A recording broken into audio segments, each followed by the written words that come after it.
পাঁচজন ব্যক্তির কাছ থেকে জোর করে দোয়া নিবেন।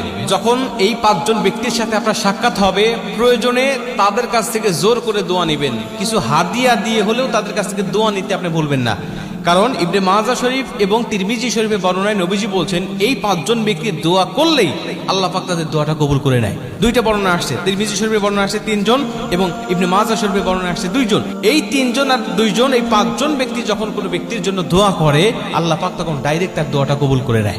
রাসূল সাল্লাল্লাহু আলাইহি ওয়াসাল্লাম বলছেন, 1 নম্বর হলো মা বাবা। কোনো মা বাবা যদি সন্তানের জন্য দোয়া করে, ওই দোয়ার মাঝে আর আল্লাহ পাকের মাঝে কোনো পর্দা থাকে না, ডাইরেক্ট আল্লাহ পাক দোয়াটা কবুল করে নেয় এবং সেই সন্তানের জন্য আল্লাহ পাক সব দোয়াগুলোকে আল্লাহ পাক কবুল করে নেয়। এটা হলো 1 নম্বর।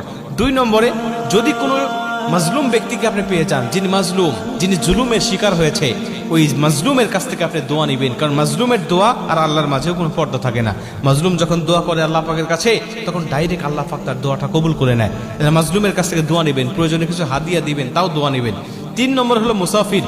কোনো মুসাফির ব্যক্তির দোয়া কখনো আল্লাহ পাক ফেরত দেয় না। মুসাফির যা দোয়া করে আল্লাহ পাক ঠিক সেই দোয়াটা কবুল করে নেয়। মুসাফির